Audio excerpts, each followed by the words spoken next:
Good evening, iRacers, motorsport fans alike. Welcome to Apex Racing TV. Alex Simpson, Brenton O'Brien here for round one, the Sim Racers Asia GT Simulator Series. Brenton, we've got a little swap up. I'm looking at a very sexy Aston Martin out there right now. Well, that's fine because I'm looking at a very sexy Corvette. Welcome to UAC GT1 action here. We've got the one rider, we'll talk about that no doubt, but GT1 action at the Spa-Francorchamps circuit, and really looking forward to the new series.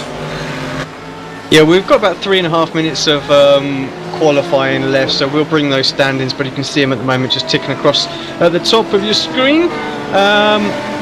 Yeah, so obviously big change in the series, not the GT3s with the Cadillacs that we were so used to from the previous season. Totally swapped out now. Unfortunately, we missed the last round due to some illnesses, but congratulations to Scotty Gray, I believe, who won that series. So he looked pretty much in control of a few races to go, so yeah, took the overall title there. He's back this season, and just having a look, he's in the Corvette as well, so yes, one of the nicest sounding cars you will ever hear on iRacing. Pure muscle, and yeah, they're looking quick actually, the Corvettes, and in the official series as well as this. Got a great currently provisional pole position, so, and that Mad Cow livery done off work on that car well. Yeah, it does, doesn't it? Yeah, my information is that the Corvette is the favoured car around here. Apparently the straight line speed of the Corvette's pretty impressive compared to the Aston Martin, which will come into its own at other tracks, but yeah, as we said, what have we got now? Just 2.5 minutes left now. Scotty Gray is on his last flying lap at the moment, provisional pole, but he's 6/10 up on Aaron Osborne.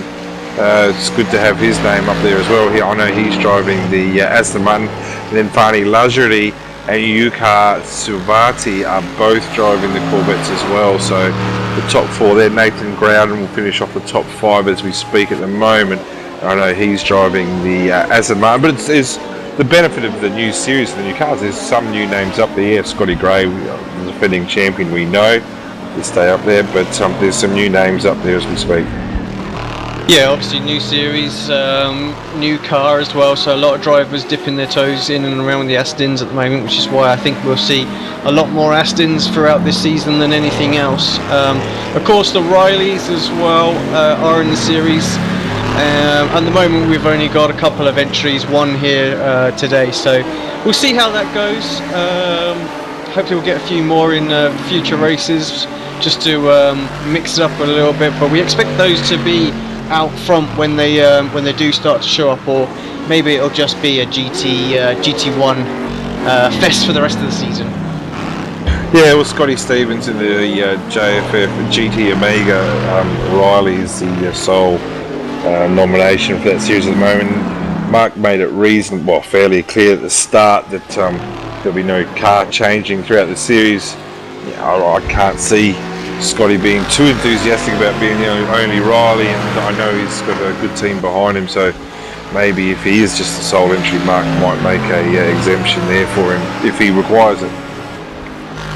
Yeah, you expect the BP Daytona Pro, so that he's in, to have quite a little bit more downforce than these GT1 cars, and actually as Scotty Gray gets a little out of shape through the bus stop, going to affected his lap a little bit right at the end there. Yeah, but you expect to be quite quick, so I'm surprised there's not more of them, but in a way I'm also not surprised with the fact that the Aston Martin's a brand new car to the iRacing.com service, and yeah, it's flavour of the month, isn't it? Yeah, it is.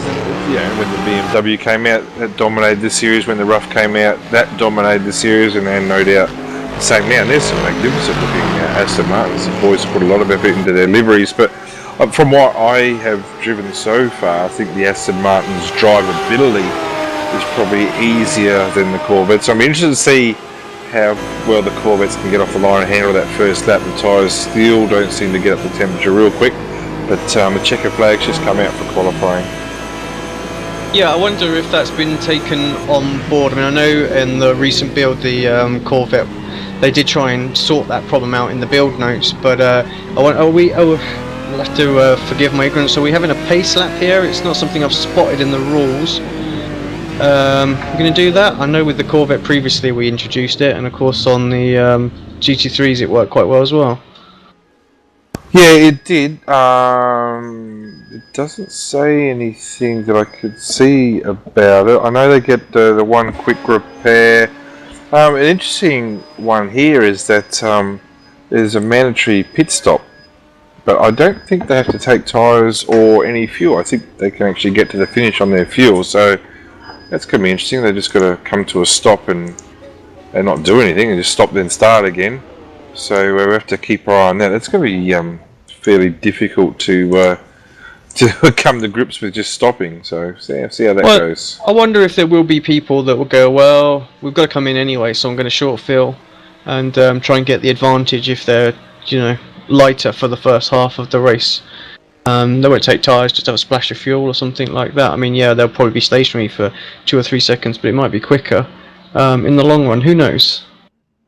Yeah, it's something they've got to think about. I'm not sure the fuel goes in that quick on these things. I think it's fairly slow and steady. So, yeah, Scotty Grace just finished his last qualifying lap and an improvement there for Scotty. A 2:14.101, so just knocking on the door of 2:13. So that's a very respectable time, and that will be the pole time. And I would say, with the Mad Cow team behind him, he's going to have a fairly decent setup. And as a defending champion, well, we know his skills with the behind the wheel.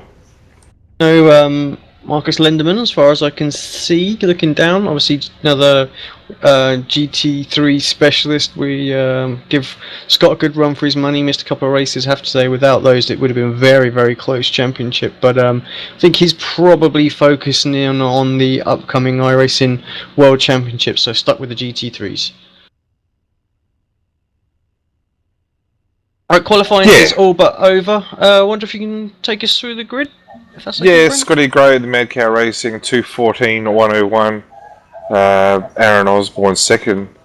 7:54.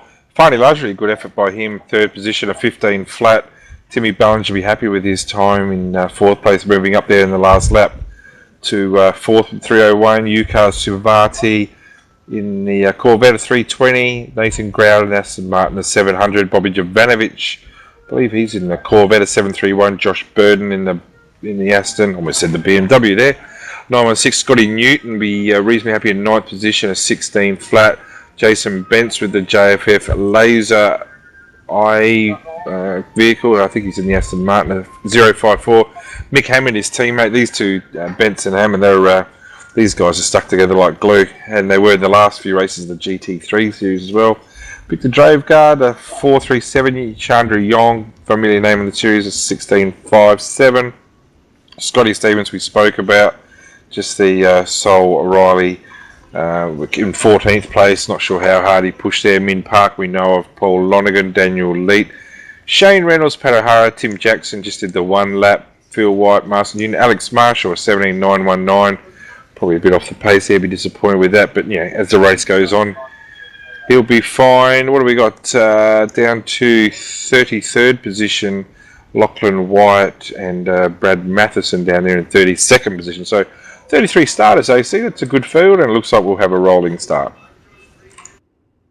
Yeah, awesome turnout. Actually, that's what we want for the first round, and that's the drivers get them lined up. Just trying to think. Actually, it's not a full lap, is it? They're just down this back straight. So just down the back straight. Yeah, just before Blanchimont. So just not very long for the Corvettes to get their tyres up to temp. So we might see the Astons actually potentially getting a jump. So Aaron will know that. He'll want to try and get on it as quickly as possible. Try and get up ahead of Scotty Gray.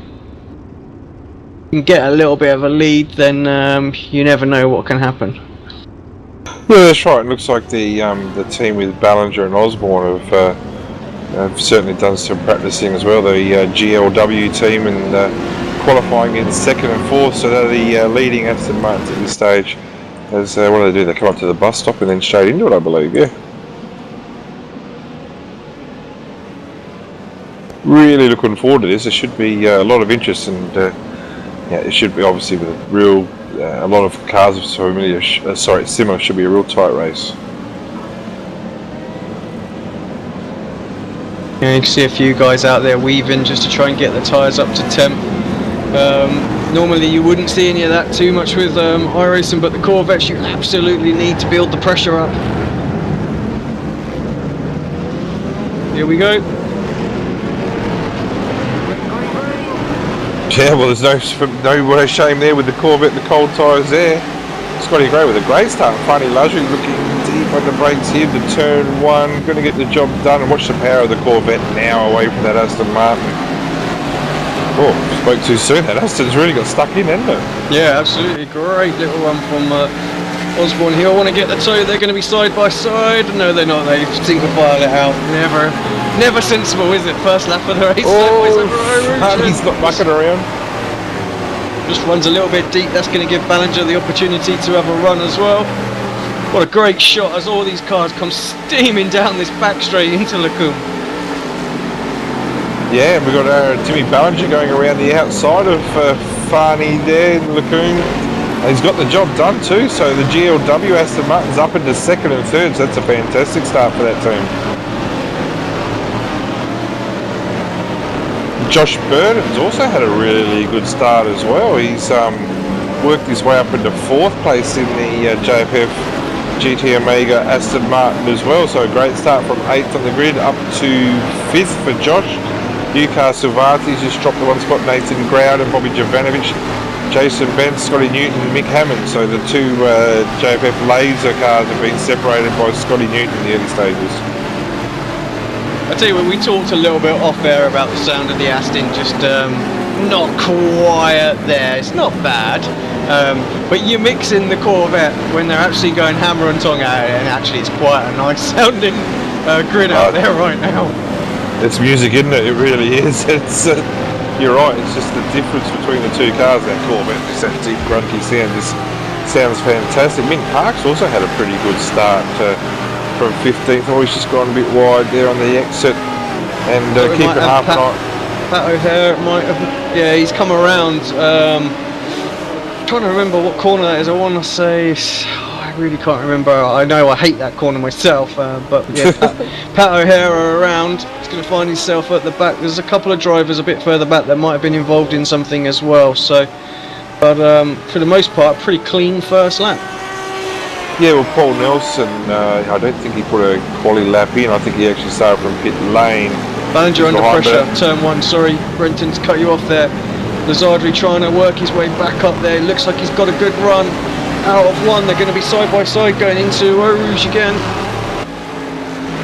And drama behind with Groudon as well. And there's a whole heap of cars have now been stuck up behind Groudon, who just probably lost a bit of traction in turn one there. And down through Rouge, it just says, yeah, there's a big crowd. Have a little look at, if I can catch that on replay. Might not have gone back far enough.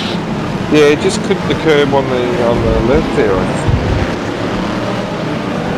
And then Newton was caught up in what was going on as well. Like who's that?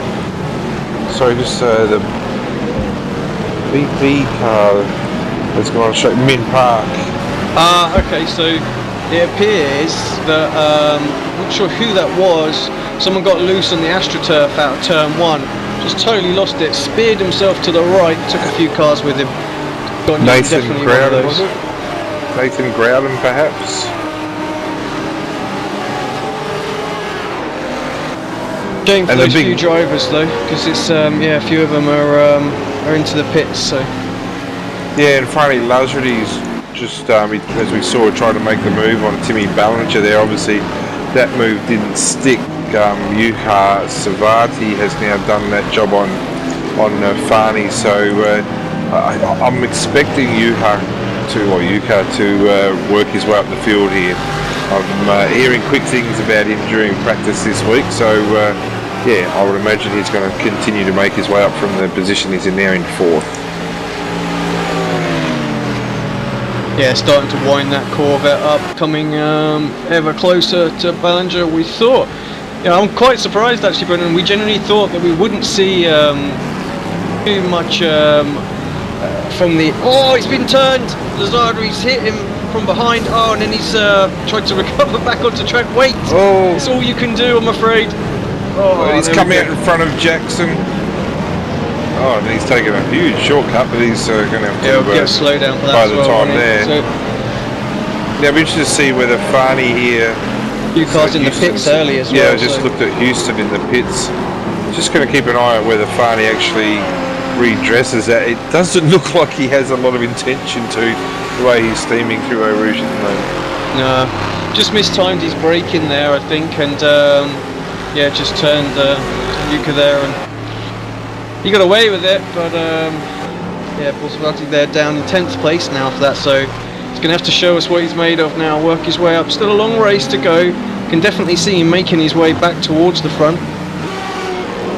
And Chandra Yong's just making a move here on Nathan Growden. Okay, you know the name of that. This is at the end of that long straight there. Sorry. Yeah, but yeah, it's a very competitive field, isn't it? I know Scotty Gray's getting the job done here, but he's not exactly rolling away with the race. After the first lap, he had a bit of a gap, but you know we're into lap 3 now. That gap's just that 1.4 seconds. So yeah, maybe the Aston Martin's just building into its own here. Aaron Osborne's doing a fantastic job. Teammate Tim Ballinger's also doing a great job in 3rd place. So yeah, maybe Aston Martin's got a bit more stick than what we think.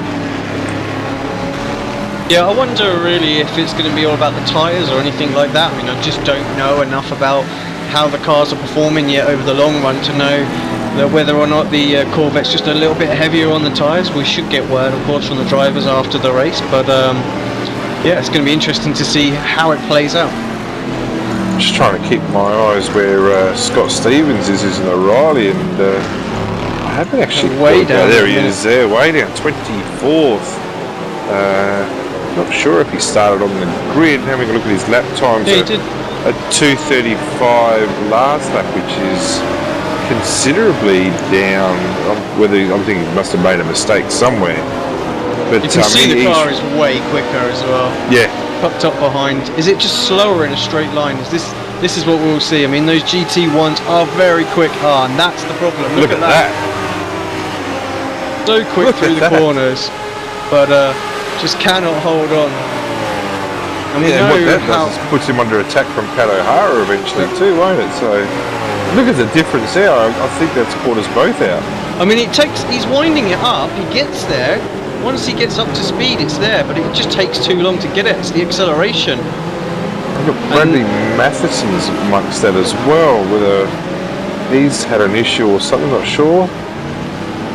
No, looks like he's alright, just having an issue in the bus stop there, but yeah, I wouldn't mind just having a bit of a look at good battle between DK Lee here and Adam, 13th, 14th. In the end, Adam just has to concede going through Eau Rouge. We've got a few cars also in the pits, like I said. Houston's still there, Adam Utri still there. So yeah, drama's everywhere at the moment, but the racing does seem pretty good. It's a great start. DK Lee going defensive into Lacombe as well, just making sure he holds on to that position.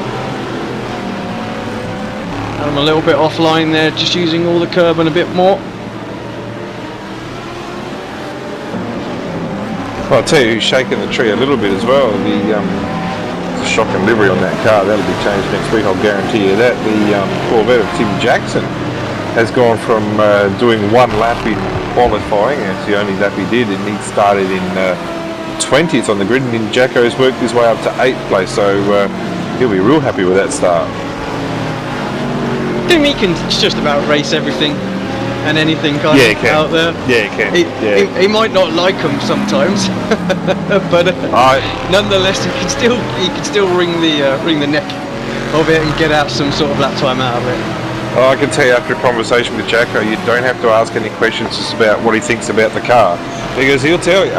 But you're right, you put him behind the wheel of any car and he'll get the job done, and he'll work his way through any problems that the car might have. But yeah, he's actually just gone back into the V8 series over the last week or so, and he's doing well there already. But I think this is where his real passion is, GT1, GT3 cars as well. So he's going to give this series a good shake this season, I think. Good little 3-car battle here going off as well. Chandra Young there, Daniel Lee, Nathan Groden there, and that is for 15th, 16th and 17th. Got a lap times between those guys at the moment, just about half a second separating those that last time by. So Leek definitely the man on the move out of those three. See if he can get a run on Young down this Kemmel Straight. Sorry. Yeah, sorry. And interesting. I was just watching. Keep watching that. But Matt Shinosky had just made his pit stop. They literally do. They just come to a stop and just keep going. So Shinosky pitted and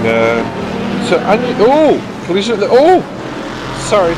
As Shinosky's come out the pits, Joshua Bird and our host Mark Lang have just had a bit of a tete-a-tete in the first turn there, and the Burden car almost ended up on his roof. So Aston Martin's actually pretty tough though, because they've got back onto it without any damage. But yeah, someone in the background there. While we were watching this as well, it was worth saying that Lee did pull off that overtake, so just caught that going on. But oh yeah, what was that? Was different. Yes, it was.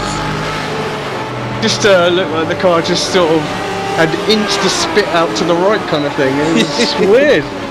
Well, they both sort of survived, at least. That's one thing.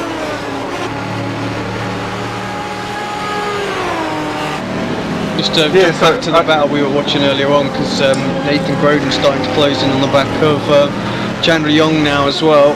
So they continue this fight. Aston Martin sandwich that he's in the middle of now, Chandra. Well, Green Hornet Aston Martin sandwich show with Daniel Leet and Nathan Grouden being the teammate. So, yeah, this team ran the roughs very successfully the last season. So, obviously got their act together, and he's going to make a move here on the brakes into the bus stop. Deep under the brakes, they're not going to muck around. Chandra Young doesn't want to give that spot away and just holds on to that position. Yeah, no, good driving from everyone there. I don't think he, like I said, I don't think he's going to give up at all. He thinks he can get back past Lee. He really needs to try and break away, but he's having to go a little bit defensive. He's just a little worried that I think Chandra's going to get a little run into one of these sort of lower corners and just dive in on the brakes there. Yeah, the last lap of a 2:19.1 is the slowest of the 5 laps that they've completed. So, yeah, this battle is opening up the door for the cars behind. Oh, there's another battle going on right now as well. Ballinger and Lazardri at it again.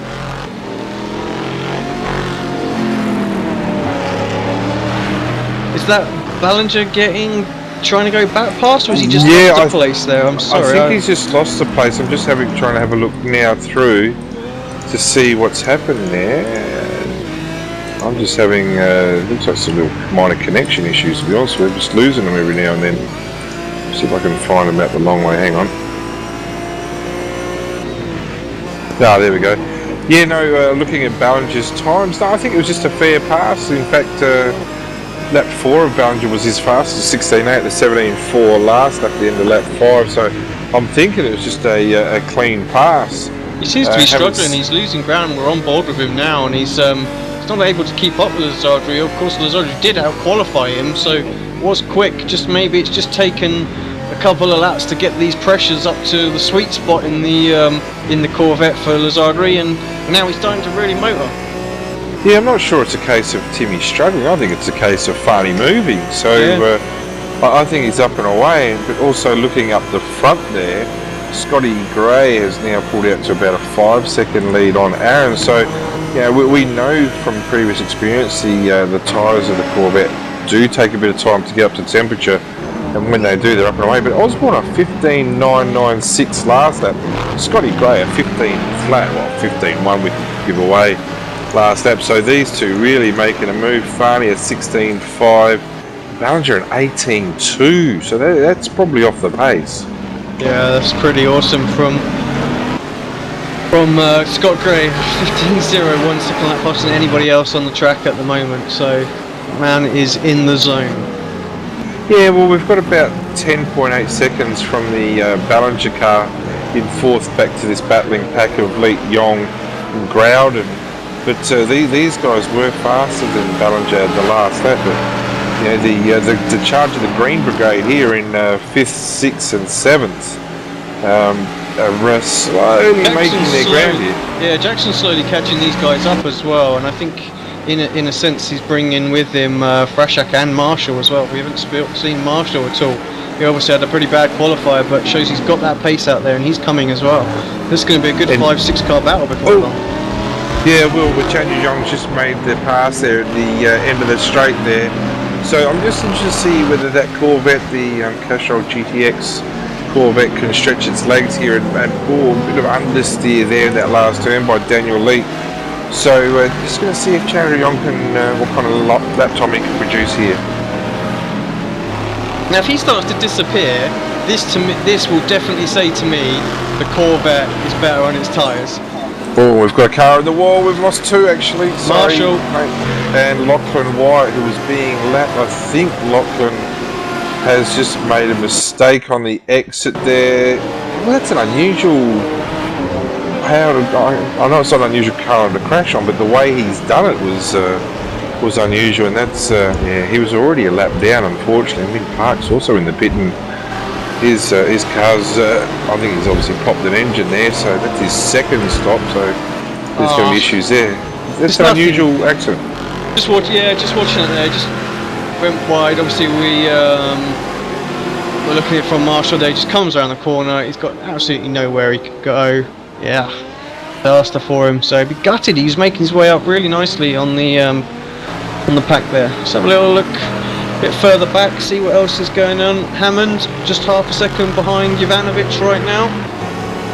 Yeah, we've also got the Green Hornet again. There's a heap of a plethora, as you would say, of a Green Hornet Aston Martin. You've got Shane Reynolds in 25th, Bill White in 24th, and Paul Nelson in the Rexona Aston Martin in 22nd, and just in front of them Paul Lonergan, who's obviously just done the move there, in 23rd. So a good little battle there, but three of those cars are from the same team. So yeah, the Green Hornets are up and away here in Spa.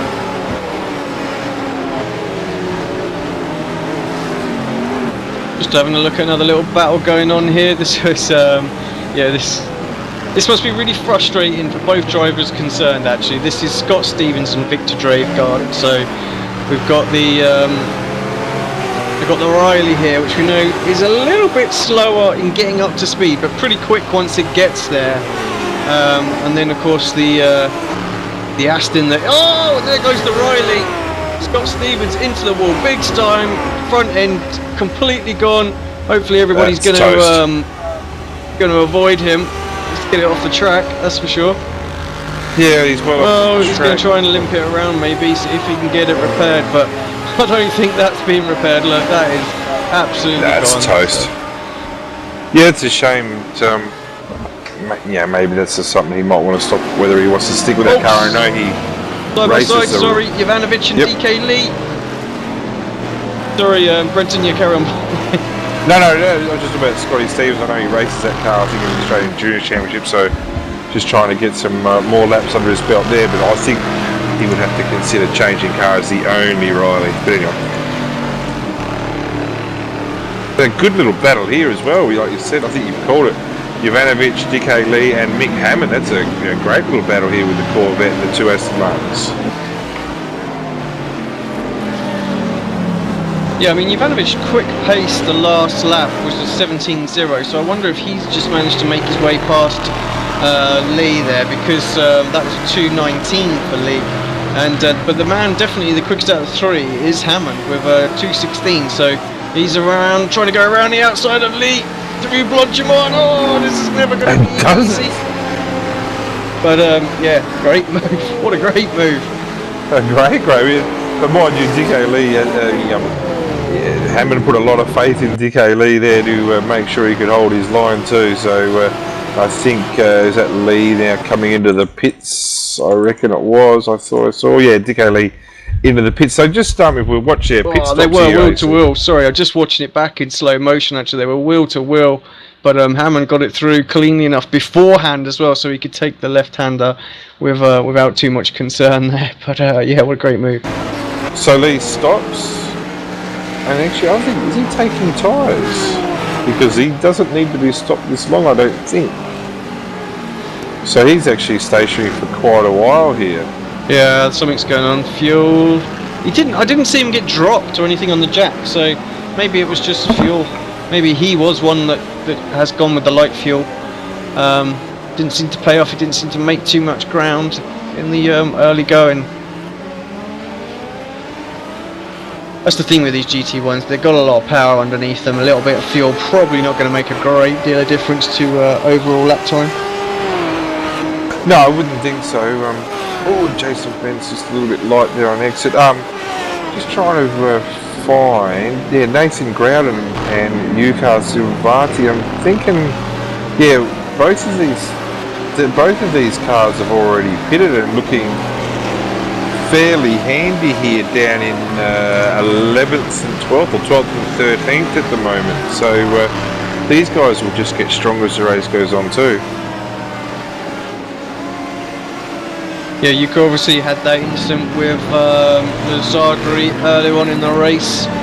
Pitted since then, and just trying to work his way back through now. We'll have to see where he's going to come out. I mean, it did cost him a little bit of time, of course. He had to sit there and wait for everybody to go by, unfortunately. And nothing worse when you're in that kind of position as a driver. You just want to get back going and catch the guy who turned you around. But been patient. It looks like he's doing good lap times. What was it, 2:16.5 last time? So that's quicker than everybody up to sort of second place. So I definitely can see him ending up in a reasonable position. I'm trying to remember where Groudon was before he pitted in. That's sort of around Leet, which is about 7th and 8th position. Actually, Leet's into the pits as well now. Yeah, I think it'd be at 6th, 7th, and Leet's 8th taking position. tyres. Leet is taking tyres. He's jacked up, taking tyres. So there's a few guys out there. 14-second stop. These guys have gone through. They're gone. So 19.1 stop.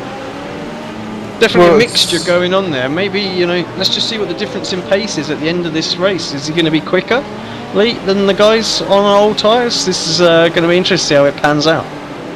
Yeah, I'm not sure. Sorry, carry on. Yeah, no, I'm not sure whether that's going to pay off. That's 19 seconds stationary. Yeah. In comparison with 1 second stationary, and it's an interesting call. You and I both don't know. I don't know whether these drivers will know as to how long these tyres will hang out, whether they can hang out for the entire 45-minute race. Ivanovic just got hammered into Lacoon. Great run down the Denmark straight. Oh, and having a little look is Yuka. Yuka just sticks his nose in there, but I'm sure he's being a little bit more careful. Just after what happened earlier, it wasn't any of his doing earlier, but he don't want to have another little spin here or there. And actually, he's got poor line coming out of the corner with no name into Poole. He's going to be under pressure, but so difficult to make a move in there. And actually, Groudon decides it's probably not worth it. Yeah, the Corvettes aren't stretching out like we thought they might be for a while there. Bobby Jovanovic hasn't really done much damage to Hammond, and I think Yuka and Groudon have made up the ground on the two in front. But it's a great livery on that Nick Hammond car too. The JFF laser car there looks awesome. But it's a tight battle, and this is exactly what this type of series is going to continue to produce, is these type battles. Yeah, I actually think they've done a really good job on the balance of performance. The cars do seem very evenly matched, and exactly what you want as you see all three drivers there just running it wide through Blanchimont. And nice little off track for them all there as Ivanovic goes in very deep into the bus stop. It's going to cost him a little bit of time. Got some more drivers into the pits ahead of us. Going to be a couple more places for these guys. That's Frashak in, and who's the other driver there? Yeah, Sam Fuentes has got a bit of damage. Houston's been there for a while. Jackson pitting, stopping. Jackson taking tyres? I'm not sure what he's doing. I know. I don't know whether he's taking tyres or not. Bit of fuel, 13 seconds, long stop. Can set him back a bit. Yeah, I know. Our leaders haven't pitted yet, so I'm pretty sure they're full to the brim out there, and they're going to just do a little pop in right at the end, maybe a little splash and dash. Yeah, well, Jackson's now come out behind Lance Hawes. I'm not sure Lance is racing for position. Yeah, so I Oh well, it's unusual, but it could be the type of thing that on a track such as this, the tyres do go. But yeah, battling down the back straight with Scotty Newton now, I would imagine with the cold tyres, Newton will probably try and get the job done. He's not really attacking that hard though, is he? So you could see there on the speeds on screen actually that the Newton was there's the cold tyres. Yep. Newton was actually a little bit slower in a straight line, and there was no way he was going to make a move. But yeah, Jackson just gets a little out of shape out of the exit, the first part of Lacoon there, and loses another 2 places there. Borden through as well in the GT Omega. Aston Martin, have to say that's actually a real simple but very nice livery as well. Yeah, and they got good sponsorship. Jackson wants to come back through. He's not being patient. Not easy to go for a move through P1, but he's going to try and do it side by side. These normally don't end well, but these drivers have pulled it off. Still not complete. Needs to use the power of that Corvette now, but still, Borden's there on the inside. Oh, Jackson round the outside. He's going to make that stick. He's got the inside here. That's the move complete. What a great pass. Very, very tricky. Both drivers giving each other a lot of room. Paul Nelson was waiting for them to come together and pick up 2 places, and in the end he just has to settle for where he was. Yeah, with that GT Omega car, that's a genuine sponsorship there, so it's good to have them on board with that team and also in the iRacing community. So congratulations to a company like the GT Omega for jumping on board there, and gutsy move by Jackson with the tyres. Probably just got to temperature about now, I would say, but he's such a once he's got the car working for him, he's very confident. But Josh Burden there certainly gave him a bit of liberty there and could have made life a bit more difficult as Jackson breaks deep in the bus stop there. Brenton Yuka going for a move as well. He's got the run down the back straight. He's getting the slipstream off of Jovanovic ahead of him as well. It's going to be side by side into Lacombe, and Hammond managed to hold on to it really late on the brakes from Hammond. Great defensive move there. Yeah, and we've lost Jakob Frazek as well. The Red Bull Aston Martin is in the smoking section. I'd say he's popped an engine on the entry of turn 1 there. Yeah, let's have a look back, see where that went. Replay. And he's pulled it up, so... Oh, it's already gone at this point. Yeah, we jumped back a little bit there, so let's go back a bit further just to see if we can spot exactly where it was, because it could easily happen into the bus stop. No, it definitely looks like it's turn 1, just downshifting a bit too aggressively in that Aston. Popped an engine, or has he spun it? Has he done? Oh, he has, he spun it, hit the wall. Spun it, hit the wall.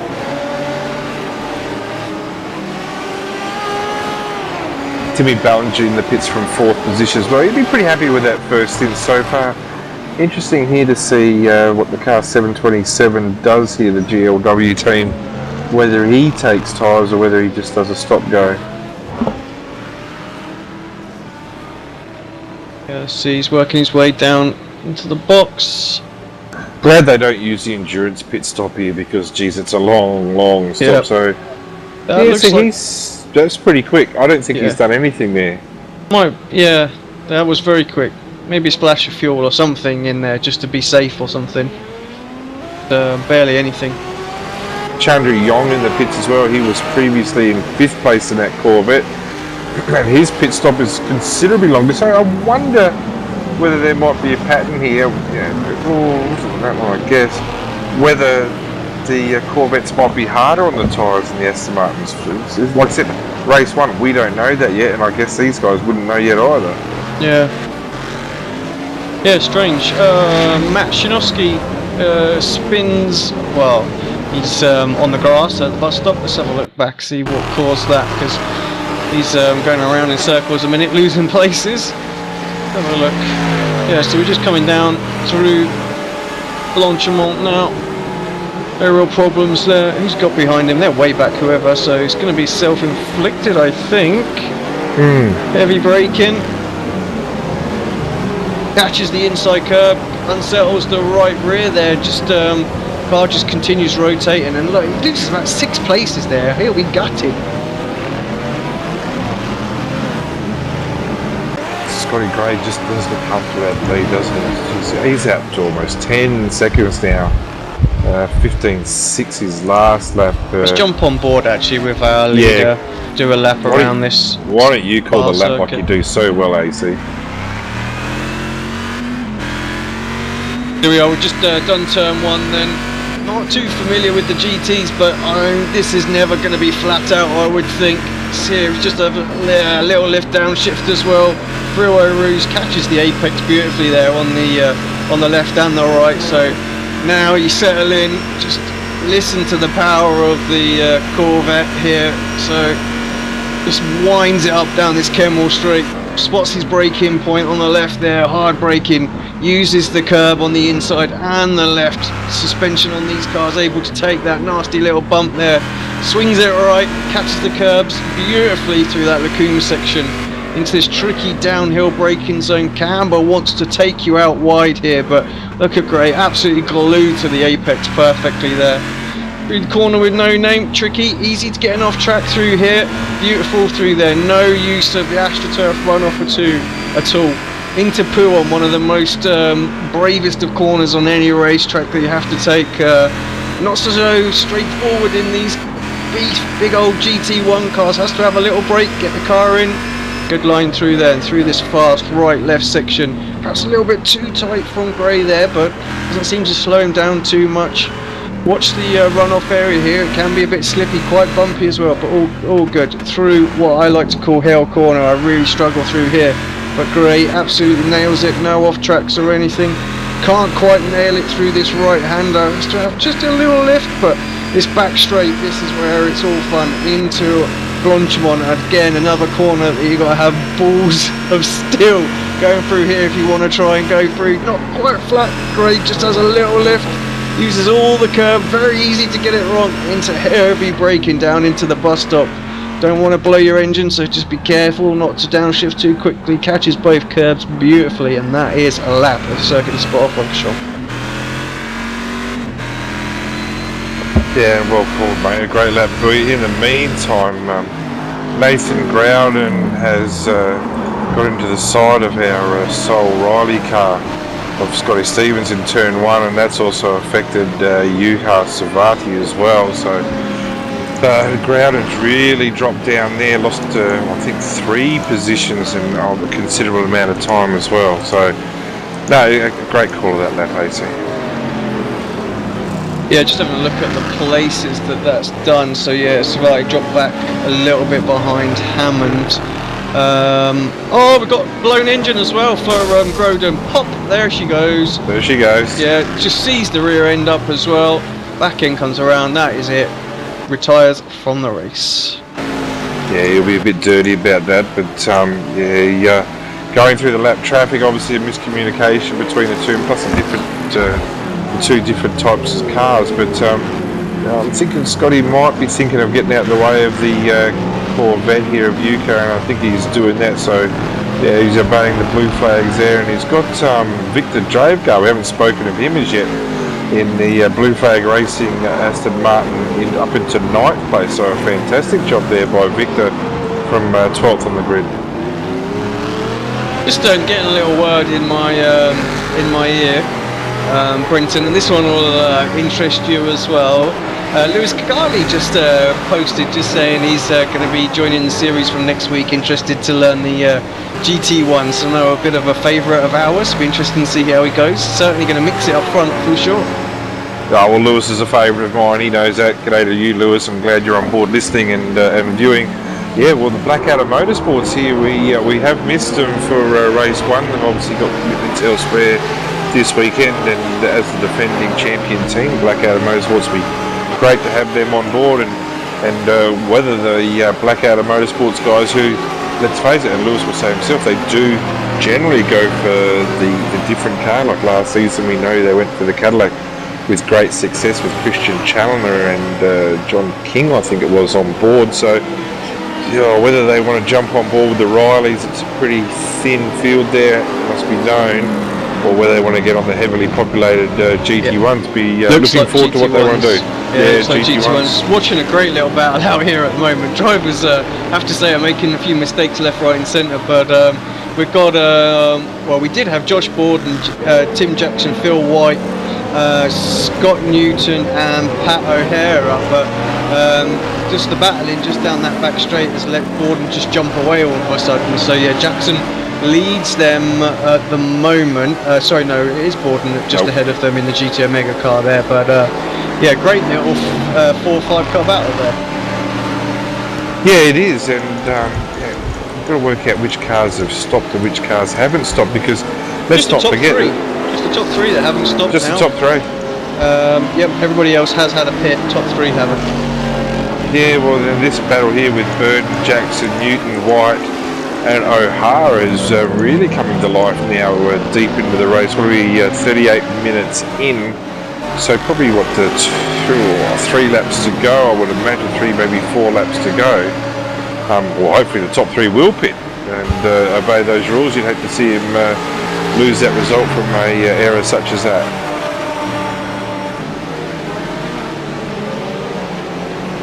Yeah, I'm sure they all will. Everybody knows the rules pretty well. They'll probably just do it on maybe the last lap or last but one. Or as Borden just getting in very deep. Jackson surely going to get an opportunity to run into turn 1. Not using the slipstream. Borden covering the inside, switch to the race line. Jacko maybe up the inside, maybe on the brakes. Can't quite get it done. No, but there's still a bit of race to go here down the straight here. Burton he's doing a good job here, and he's actually made some positions over the last few laps. Whether he's been able to look after his tyres or whether Jackson took new tyres, don't know. Oh, through Eau Rouge, so many different lines there, and Burton seemed to be so clean. So again, something we need to think about is how good are these cars in the slipstream? How much of the downforce do they lose? Newton on Jackson. Looks like Jackson just quite didn't get a run, but in the end can't work his way around the outside of the Corvette there. Jackson goes back onto the offensive after having to defend a little bit there, but Scott definitely looks like he's got a bit between his teeth and wants to put a little move on that Corvette there. Yeah, I'm just wondering whether Burton's holding this group up. I do not know. He doesn't seem to be too shabby. Last lap of 2:19.1 is off his pace, but the lap before that was his fastest lap of the race with a 17.2. So yeah, he's doing a good job there. The Burton from actually he's dropped. Sorry, from 8th in the grid down to 15th. So must have had some issues, but just not sure. And I'll be interested to talk to some of the drivers after the race whether the strategy of taking tyres has worked or not. We'll stick with this battle for the moment, but Hammond is slowly closing in on Jovanovic for 5th place, and Yuka's coming along with him as well. He's about 2.5 seconds back, but is lapping a couple of tenths of a second faster than those guys as well. So that's going to be a good battle, I think, in the last couple of laps. See if it becomes a 3-car battle or not, but yeah, we'll stick with this battle for the moment. The leaders have been in, by the way, Brenton. They popped in the last lap, so.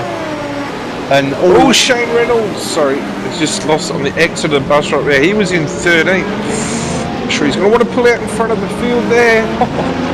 That's given Lance Hawes a bit of a flutter. And Jackson's obviously got through Newton, or no, he hasn't. I missed Burden there, but all that's done is put Shane Reynolds in amongst his pack now as well. So the pack's just got bigger. Just watching a replay just to see what happened to Shane. I just got into the Astro coming out of the bus stop. Sent him completely around. Oh, and he reverses back on the line. And you're right, that's an off. That's heart in your mouth moment when you see a car like that. You're like, oh dear. Yeah, I think Lance is with the KRF team. I think he's just not running that. I don't have that livery on board now. If he is running that, no, he has got the Kimmy's Rural fencing just down the side. So yeah, it's a good effort by Lance to miss that, and he'd be pretty happy with how this race has gone.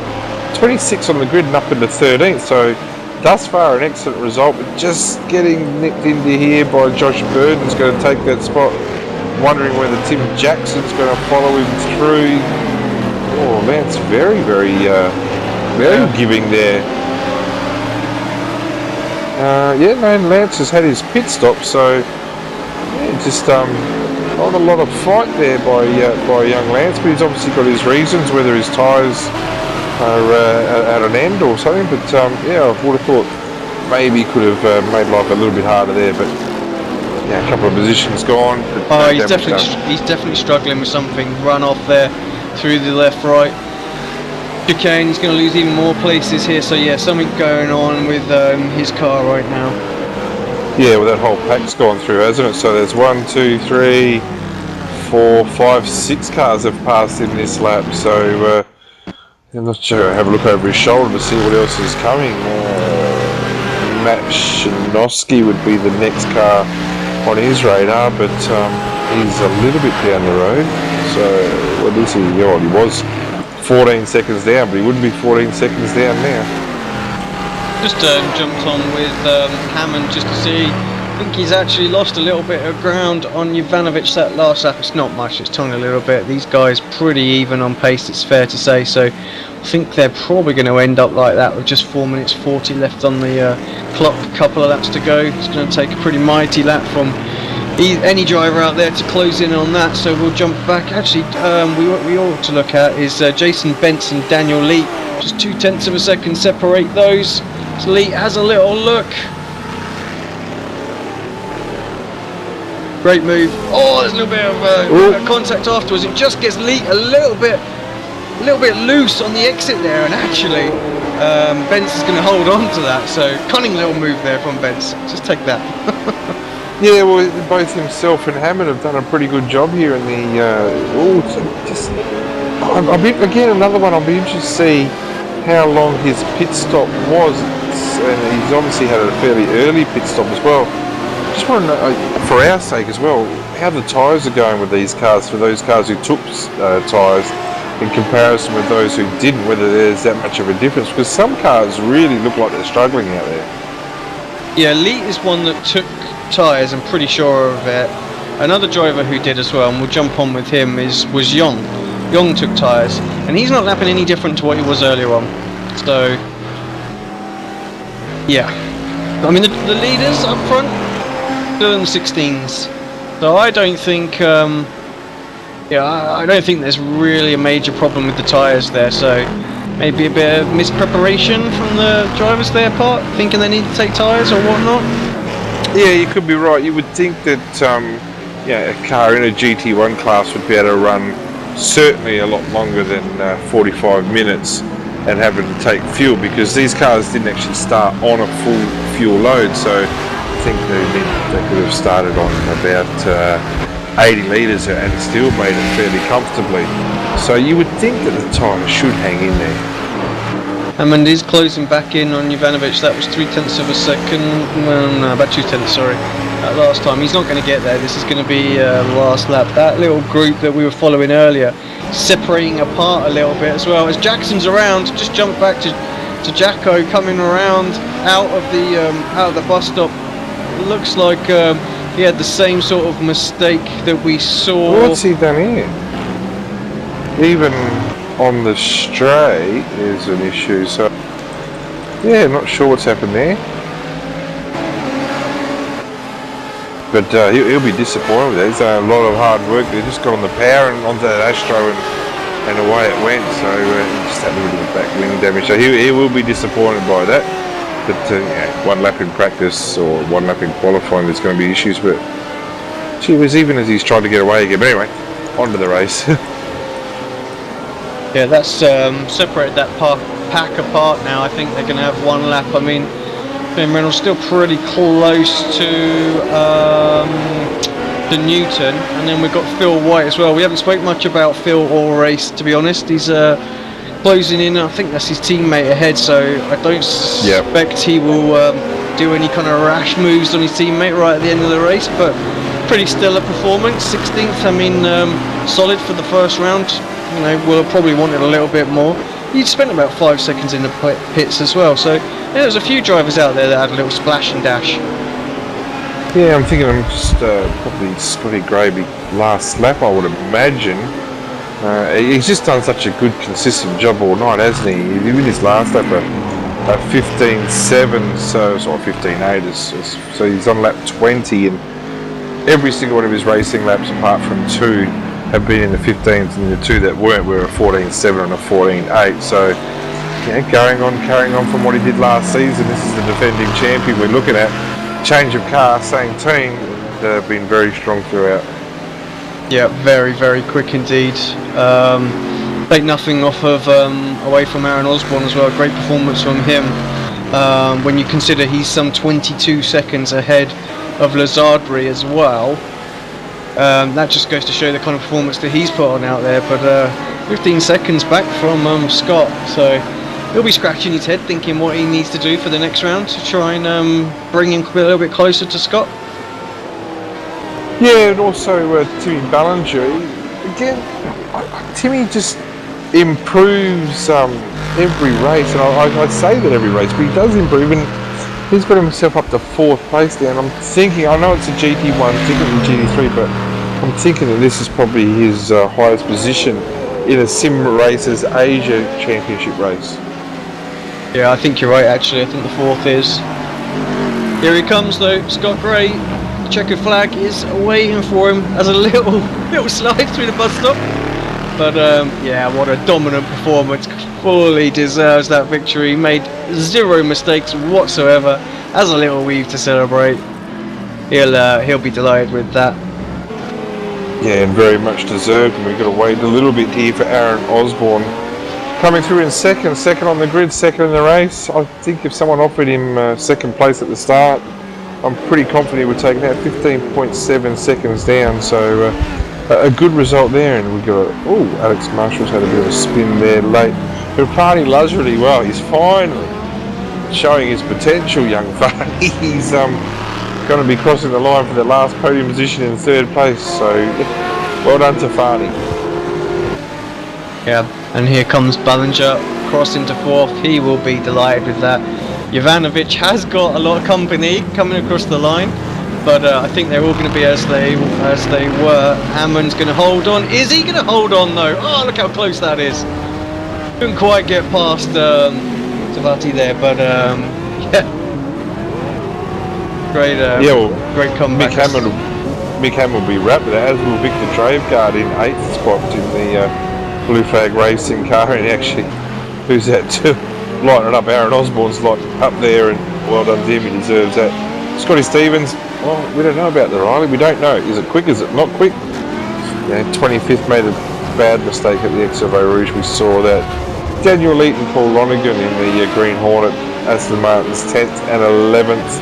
Adam Sanfuentes is down in 26th, Jason Bentz 12th, not sure if he'll be happy with that or not. Josh Burden 13th, Scotty Newton 14th, Phil Wright crossing the line now, and Lance Hawes 16th. Just actually got through Shane Reynolds late, so I'm thinking Shane must have made a mistake there late in the race for Lance to get through.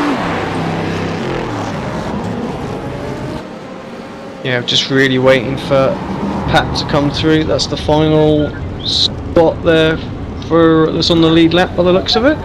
Our host Mark Lang crossing the line in 20th position, so a good first up effort for Mark in the Aston Martin. And I was actually going to say, I haven't heard from R2D2 today, Alex, so yeah, good to see that R2 still going well. But yeah, I think Mark will be happy with the first up race there for the GT1s.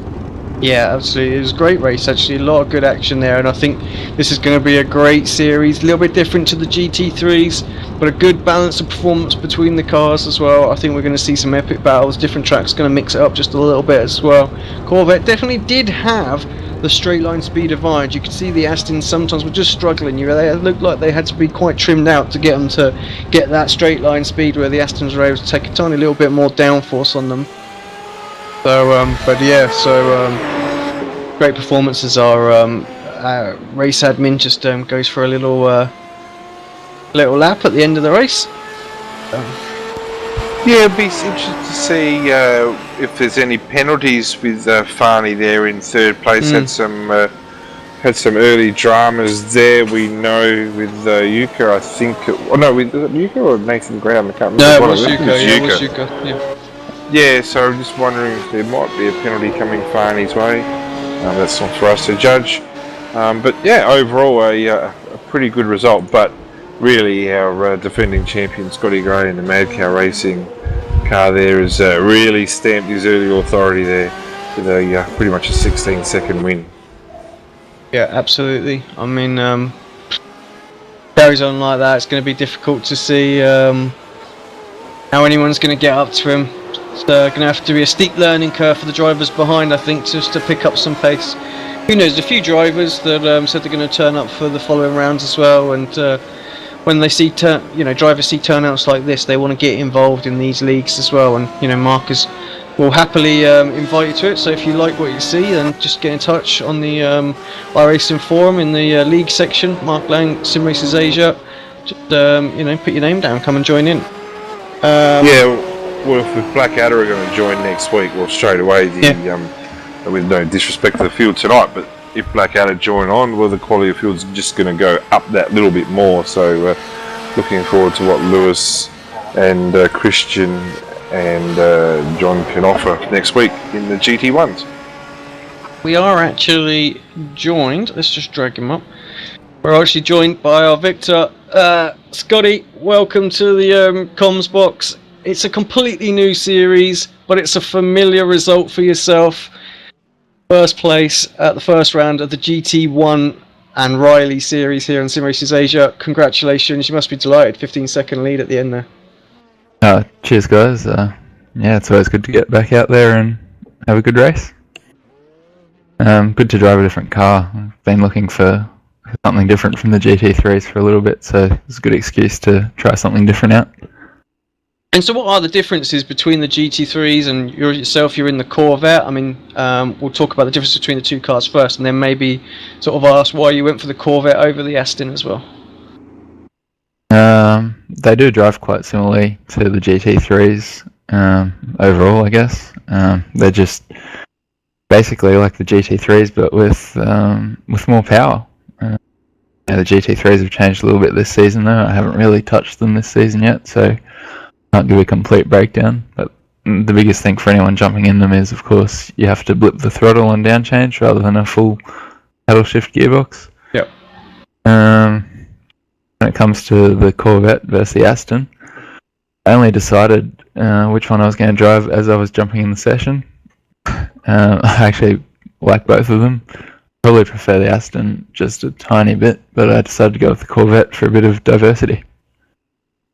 Excellent. Well, you're stuck with the Corvette for the series now, mate, so you're going to have to get used to it, but congratulations on a great result. Now, how were your tyres? That's the question that AC and I are thinking about. Like, some cars with your mandatory stop were able to literally just do a stop and go, and other cars seem to take tyres. You went deep into the race, pitted very, very late. Could you how bad were your tyres at the end, or were your tyres fine, or could you go the race and not have any concerns with tyres at all? Oh yeah, I didn't change tyres at all, Brenton. They were definitely slower at the end, but it wasn't slip sliding all over the place like crazy. It was still quite well balanced, so I wasn't too worried about changing tyres. I would have definitely lost more time changing tyres than steering at the slightly slower pace. It wasn't anything like my last race at Spa. That was a pretty bad one.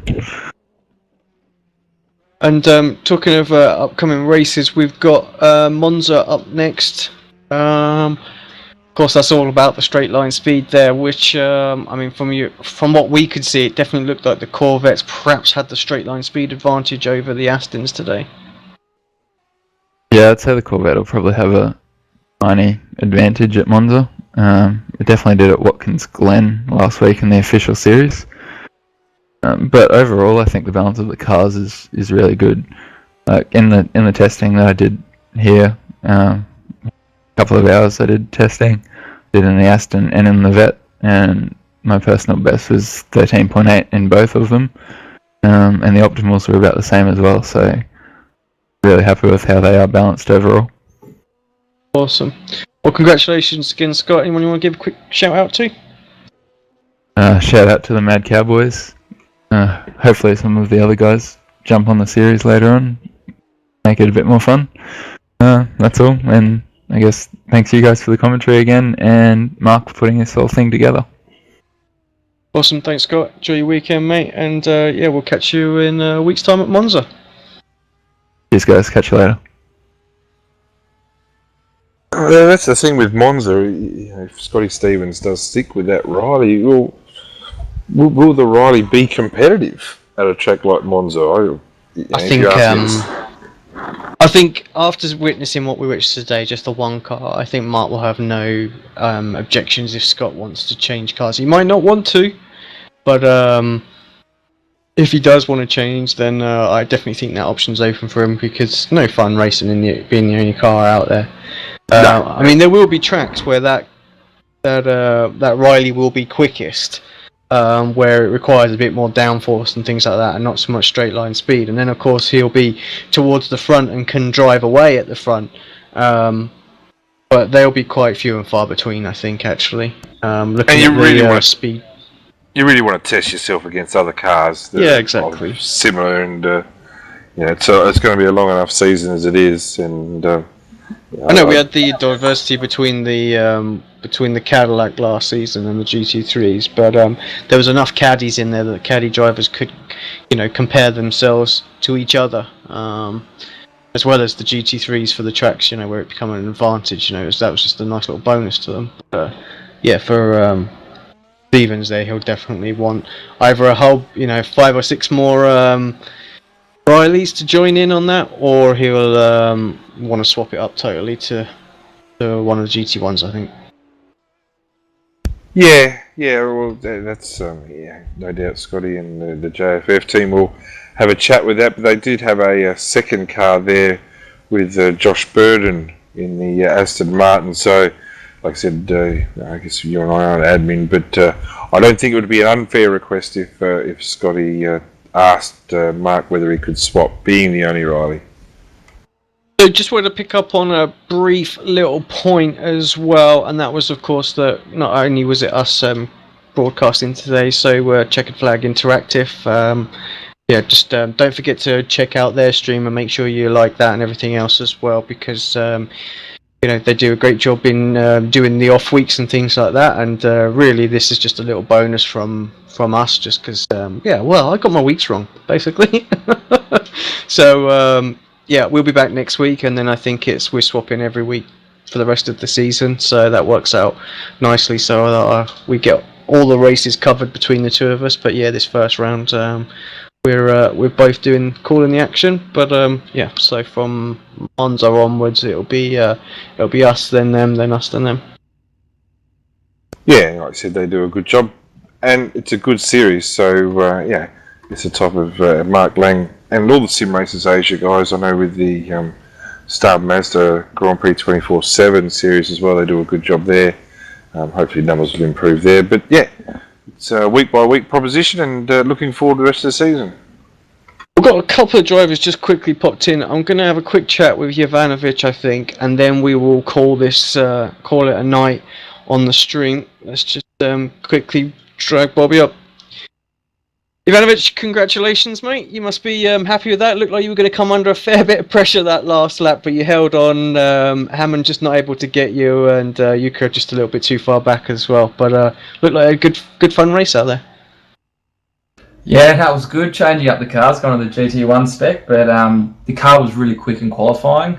Just really couldn't get good tyre life on my race set, so it was quite tough near the end, and luckily Mike was pushing pretty hard as well, so we were pretty happy where we were, and we just tried to hold on and then make it home. I noticed you had about a 4.8 second pit stop. There was a bit of a variation today. We had drivers that had a half a second stop or a second stop, some that had about 5 seconds, and then those that clearly looked like they went for everything with about sort of 15 to 20 second stops. So what was your thoughts with the pits, and what did you do? Yeah, it was good throwing up just something different. It's always good to try something different, and so people can do new tactics. But I did no tyres, no fuel, nothing. Just stopped and got away straight away. So we came in straight on lap 1. We tried to kind of get out of the pack and try and get some open track just to see if we can hold some good speed and see whether we can make up any positions. And it kind of worked for us. And we didn't really get stuck up in the traffic or anything. So we were pretty happy with that.